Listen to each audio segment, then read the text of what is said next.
So let's talk about the state of play and listen to someone who's involved. Tell us why this is okay. Tennessee Congressman John Rose. Appreciate you taking the opportunity with as busy as everything is. You heard my analysis. Please feel free to tear it to shreds. Well, thank you for having me on tonight, Chris. And I think what I would take issue with is first to begin by saying, the last 8 major deals to get spending under control in this country have been have happened on the occasion of a debt ceiling increase. So this is not new to Washington. This is the way it's been done for 25, 30 years since I was a mere child, really.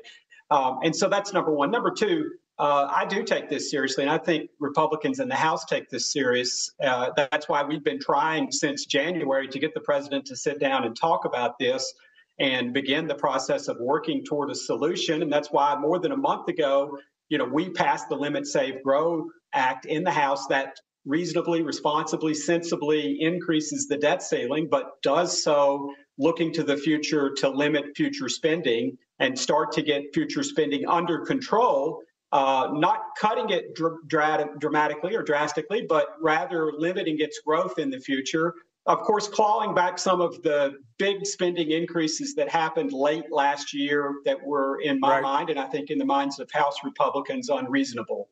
So we've put forward a proposal. That's the way Congress works. The House, we've turned in our homework.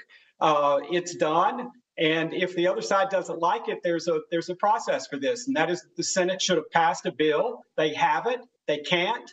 And so that's why we find ourselves in this dilemma right now, is because Leader Schumer and Democrats, and really led by the president, Joe Biden, have refused to take this issue seriously.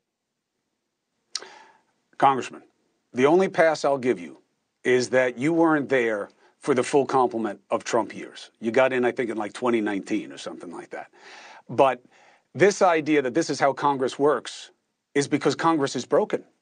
And you guys are cheating. That's what you're doing. If you want to argue about the budget, you should do so during the budget reconciliation process, not when you have to authorize a raise in the debt ceiling to pay for spending that was already passed.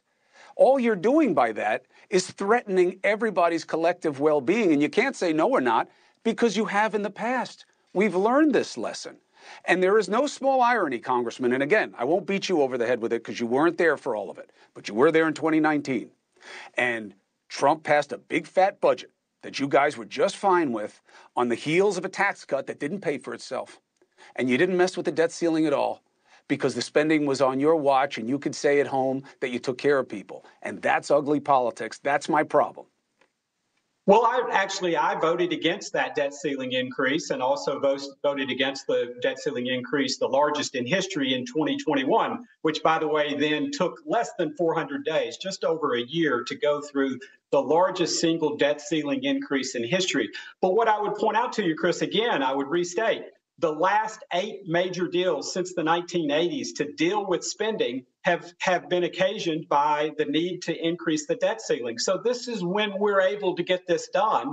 And so we've made a proposal. If the other side doesn't like it, there's a process for that. That is, the Senate should pass a bill to their liking. But they don't have the numbers. Send it back to us, and then we can have a conversation and a debate or a discussion or a negotiation about that. And the president has just steadfastly refused to do so, putting the nation at risk of a default. And that's not a reasonable thing. One other thing I would point out, though, Chris, Wait, hold on a second, Congressman. Congressman, hold on one second. You are putting the nation at risk because you are the one forcing this to be a priority during the debt ceiling process. I know Congress does it. I promise you on my kids. If and when the Democrats do this on my watch, I will have a smiling face that has a D instead of an R next to it, and I will be giving them the same treatment. I promise you. What I'm saying is I know that it always happens, but it's always wrong, and we know that.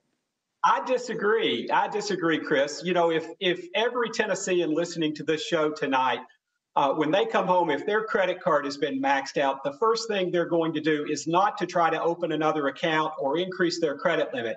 They're going to take a serious look at their spending. And that's what we're doing. So I and other No, wait, hold. Republicans, I think Congressman, different metaphor. Congressman, let me match analogies and I'll give you the last word. Let me All right, finish. go ahead. We need to honor our debt. Absolutely. And I don't think anyone on the Republican side disagrees about that. But we cannot continue to spend at the rate we are and expect this country to thrive. And so this is the occasion when that conversation has happened historically. It may not be the ideal time, but it is the time when it has happened historically. And that's all we're saying. And again, I think we're ready to negotiate, have been for 100 days, have passed something a month ago, and unfortunately, Republicans, have just heard silence chirping back from the other side. The president refused to come to the negotiating table. The Senate refused to do its work. We've turned in our homework. They're welcome to copy our homework if they want to, and they can get full credit for that. But otherwise, they need to do their job. Listen. The analogy you gave is bettered by this one.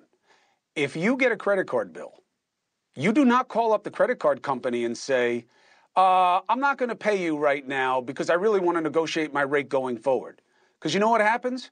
Your credit rating is going to tank and nobody's going to lend you money, not even in this crazy credit crazy country. We've reasonably, responsibly, sensibly proposed to increase that credit limit to allow our bills that have been paid that are going to come due to be paid. Then so why? We're not then why did Fitch? Paying those bills, but we why can't continue to spend at the rate we are and expect us to be able to pay those bills in the future. And that's what every Tennessean do.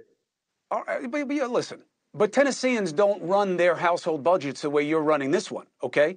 You guys assume that you're going to have to borrow money to pay because you can't balance the budget. So the rest of us don't get to do that at home. We go broke and we lose our homes. What I'm saying is this. You don't have to do it this way. You know that because Fitch just said there's a negative watch on our credit limit. We know on our debt rating. That's what happened in 2011, and it cost us over $1 billion just so that you could get a deal. And that's the point that I want you to remember here. Tennesseans want you to be responsible, but not with this kind of brinksmanship. We got to be able to do it better than this, Congressman, no? And remember, you didn't do it during Trump, and he spent more money, except for a handful of budgets, than we have ever seen. And you guys were fine with it. And that's what exposes the game. Well, but remember that those tax cuts that were made in 2017 before I came to Congress in early 2019, they led to the highest level of revenue for the federal government in 2022 that we've ever seen, a 43% increase in just 2 years. And so those tax cuts actually stimulated the economy and led to record revenues. And yet we still managed to spend more than that. And that is what has led us where we are. That's what's led to this confrontation the last 8 times, is that we have to take advantage of the opportunity when we can to confront runaway spending in this country. Hey, thank you for watching. Please go to newsnationnow.com, newsnationnow.com, and you can find NewsNation on your television provider. And don't forget to click the red subscribe button down below. Then you will get more of NewsNation's fact-driven coverage.